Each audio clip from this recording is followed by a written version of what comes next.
are in Proverbs 24 today.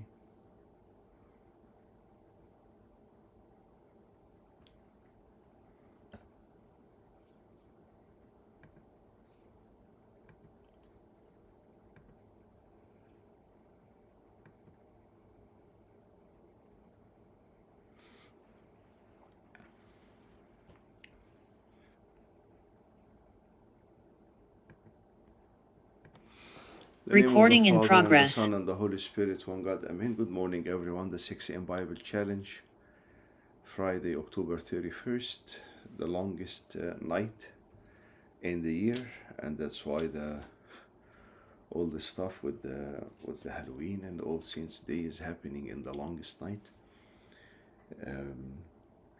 But it's a time. This day is the day for prayer, the day for the sign of the cross, the day for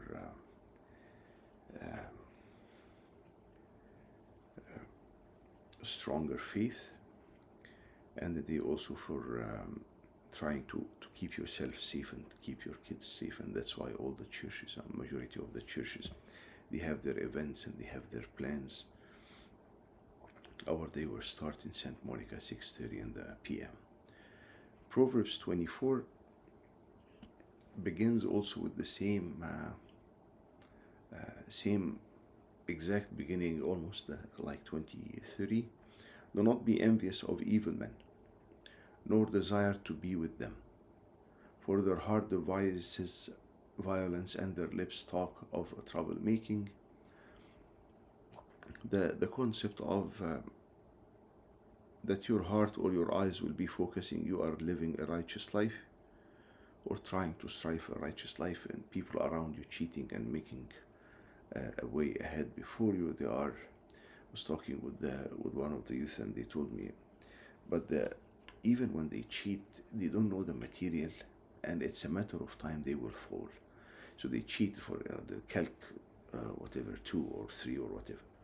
So yes, they cheated, and they get away with with cheating, and they got good grades.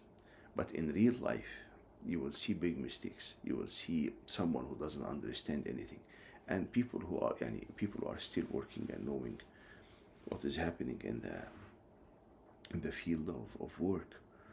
You will find, I'm sorry to say, even doctors, they don't know what they are doing. Lawyers, they have no clue. and you know there is something wrong, or they are not good in what they do, so people, they don't return back to them. For their hearts devises violence, and their lips talk of troublemaking. Even if they have resources, but the heart is moving in an evil direction, as the Lord told us in the New Testament, that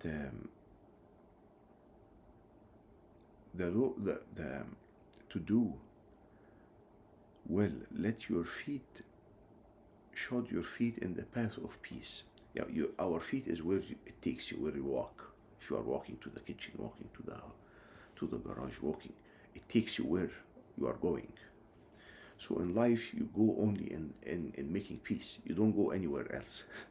Wala strife, or evil thinking, or lips talking of troublemaking, or gossiping, or it is only in the path of peace. This is where we go, this is where we head.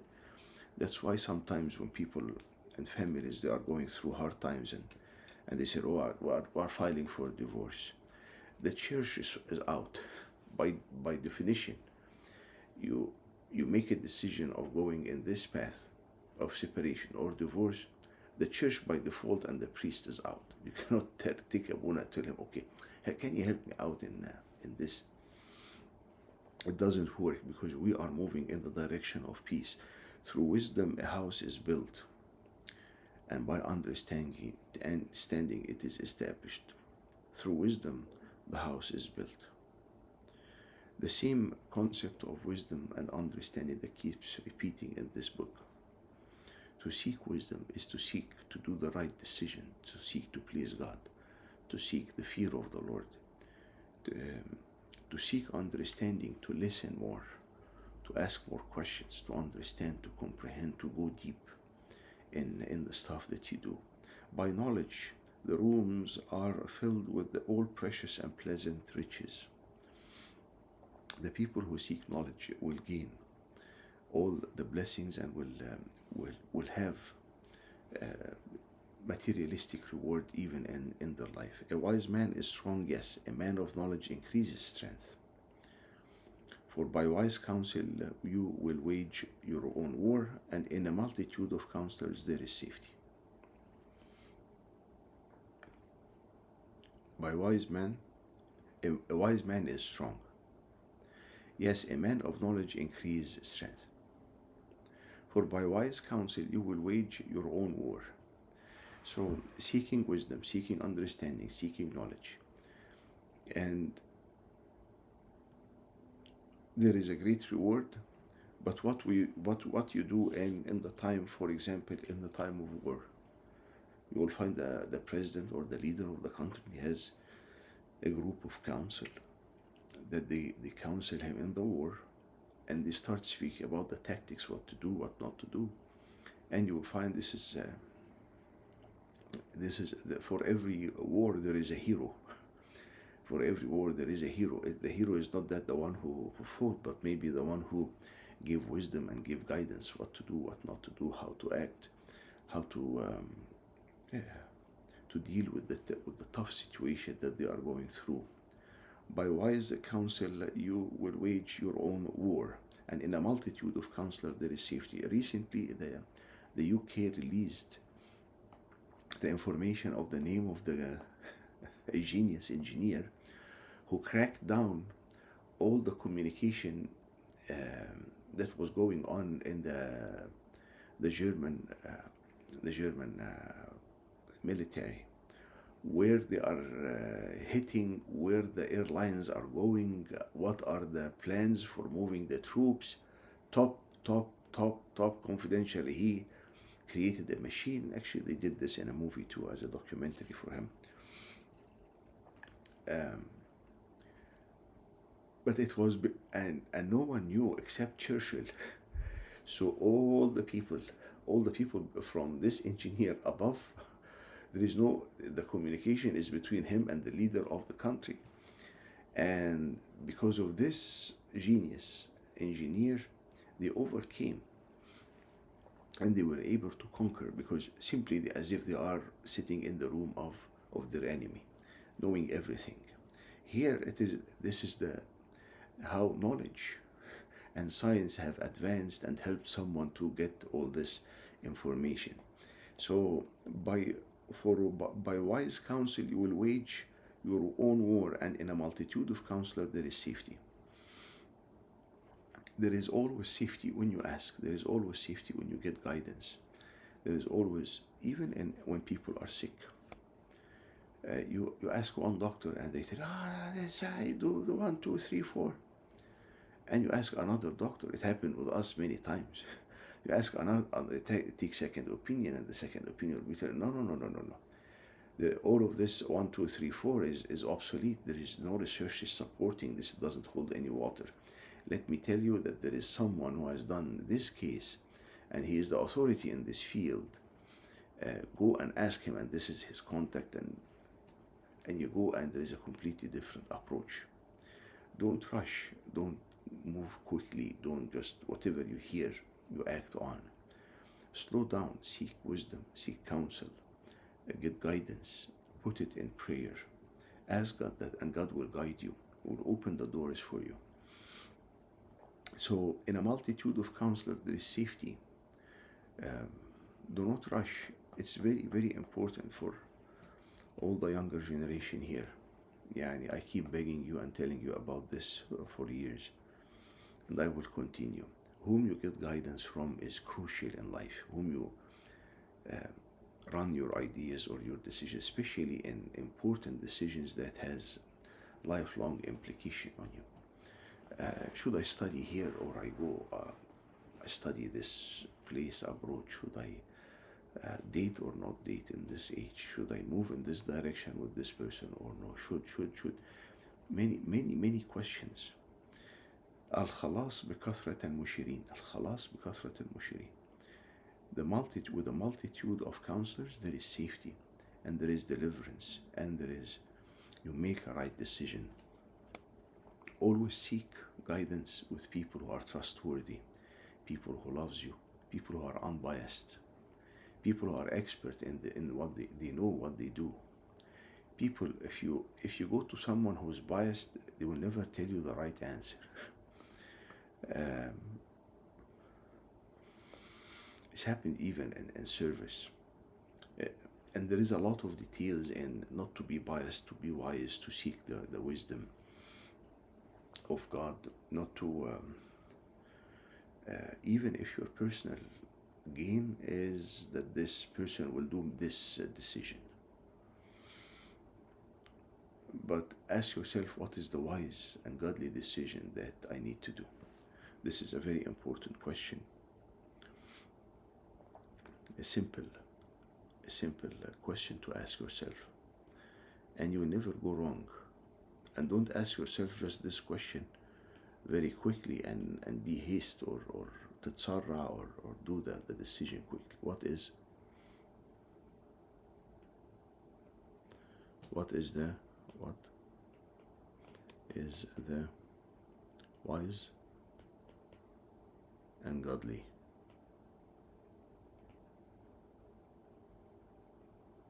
decision?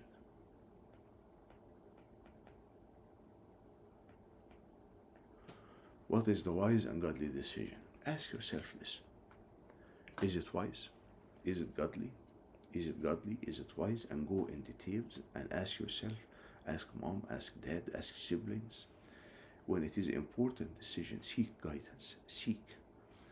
The problem is when you seek guidance from someone never even experienced. You want to be a doctor and you are asking a lawyer, okay, what can I do to be a doctor? Okay, you never even walked in this path.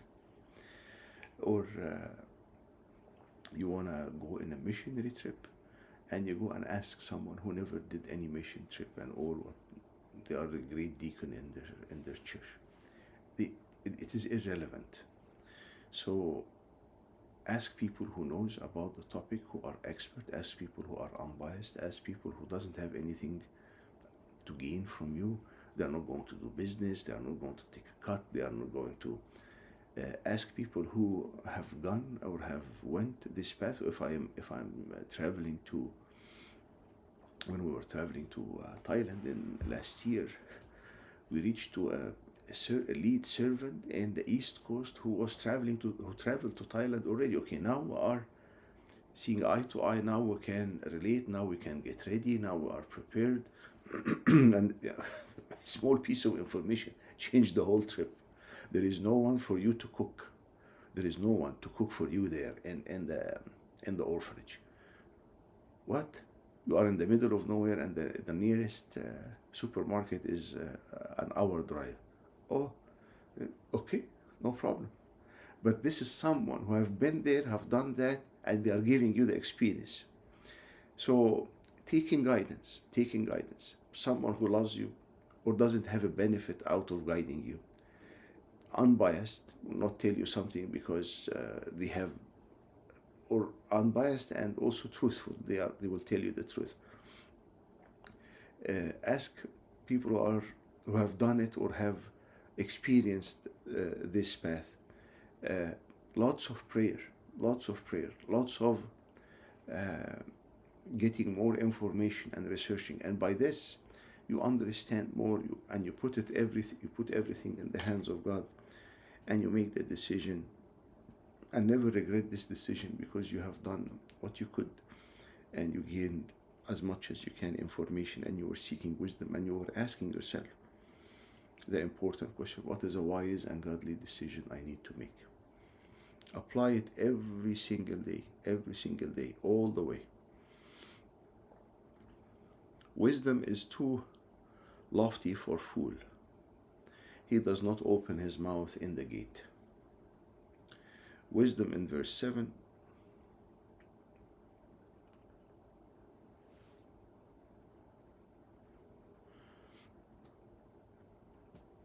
Does not open his mouth in the gate. I don't know what does this mean.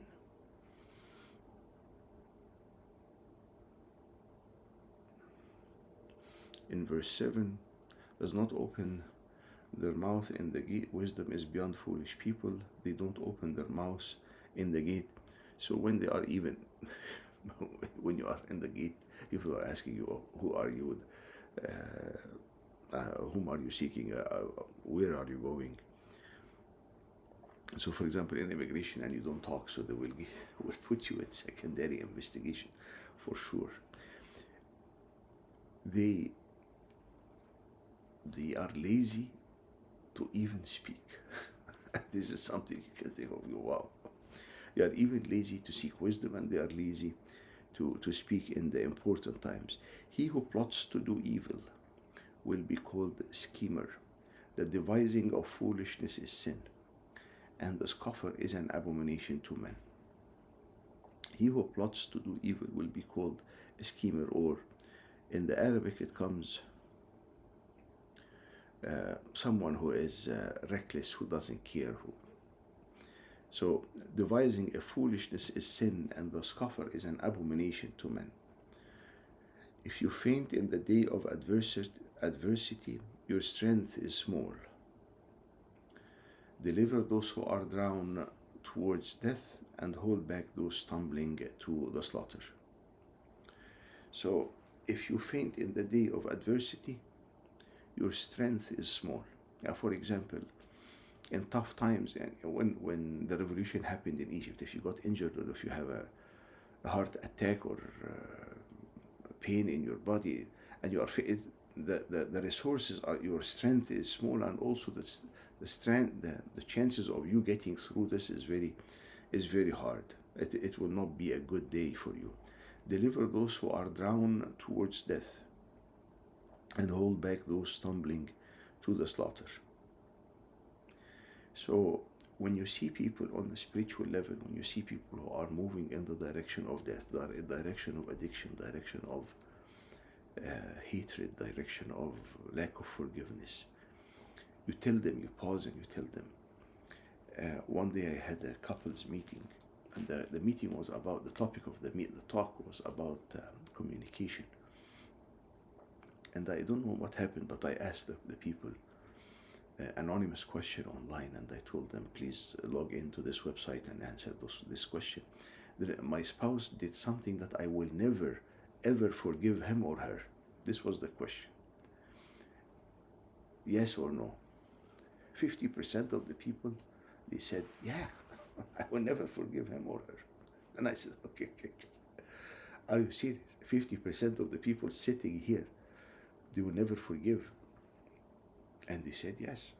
I told them, okay, the topic now is, well, cancel the topic that I prepared. We'll have a different topic about forgiveness, and we dig deeper in the concept of forgiveness. It is, so when you see someone who is moving in the wrong path, deliver those, stop, because communication is not going to save you, but forgiveness will save you, or the lack of forgiveness will lead you in the path of destruction. And those who hold back those who stumbling to the slaughter, those who are, when you see someone is for example, this happens in marriages, before marriages, or someone is having a major problem, health problem, and they are hiding this health problem from their spouses to be, and the story, go and tell and be honest, because our responsibility is to tell whoever, because they don't know that they are going to the slaughter. They don't know that this path is a very tough path. If you say, surely we didn't know this, does not he who weighs the hearts consider it? He who keeps your soul does. He who know, does he not know it? And he will not render to each man according to his deeds. If you say, I don't know, if you say, I don't know this, now part of the wisdom is to admit that you don't have the knowledge about this. Recently someone called me about very sophisticated, picking a very sophisticated encyclopedia in the Ethiopian church. I told them, you know what? I have no clue about what are you talking about. But and this is like a big investment for them, the amount of money they will put in this purchase. So I told them just hold on. This is the name of the priest who is expert in stuff like this. I don't know if he's knowledgeable in exactly answering this question or not, but seek him and seek guidance. So when you say, I don't know, this in itself is wisdom. If you say, surely we do not know this, it's okay, this is good. Does not he who weighs the heart consider it? He who keeps your soul, does he not know it? He and will he not render each man according to his deeds? God will look to your honesty, to your integrity, and he will reward you for even not saying, I do not know, I don't want to say something that I'm not sure of. Another thing in seeking wisdom, and I see it a lot, almost every day. When people are, you have a news about something. Oh, do you know that they are going to close the public school? Just any news. Close the public school. Oh, from where? And people go to the streets and start doing a revolution and start lobbying and start acting and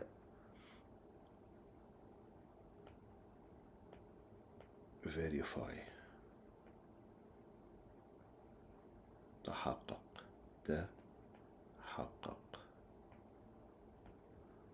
Verify. Just just verify. Just ask questions. Just go and dig deeper. Is this true or not true? There is even this is every day. Oh, you know that this Habibi, just make sure that if what you are saying is true, then we'll take action. But if what you are saying is just an information on social media and the ratio of false to true information on social media is 6-1, every six news you hear, one is true, and every 7 news you hear, 6 are false and 1 is true. Just relax, make sure, take time, dig deeper. But we want to act, just relax, because before someone traveling to Egypt and Abuna, definitely the monastery will be opened in the Lent, right? I don't know, Habibi, if the monastery will be open in the Lent. The chances of the monasteries opening in the Lent is way small. Okay, so we'll go, or I don't know. We need to get to the bottom answer for this. You need to. Okay, I will try to reach out to someone, and it goes on and on. Just verify. Then I will tell you something. Verify what? How many times you have plugged an address, and you ended up in the wrong location. Oh, East Main Street, and you went to South Main Street and West or whatever. 4011, you put the address 4100 and just verify. Because you are rushed, because you are stressed, because you are running, because you are under pressure. So one of the things I learned, pause and leave everything before putting the address in any place. Pause, leave the phone, leave whatever. Just before the action of putting the address on a navigation is a big decision now, because time is very tight and we don't have time to lose. Leave the phone, leave everything, leave the music, leave everything around you, and just, okay, this is the address, this is the location, this is the zip code, this is the city. Okay. Then continue the distraction.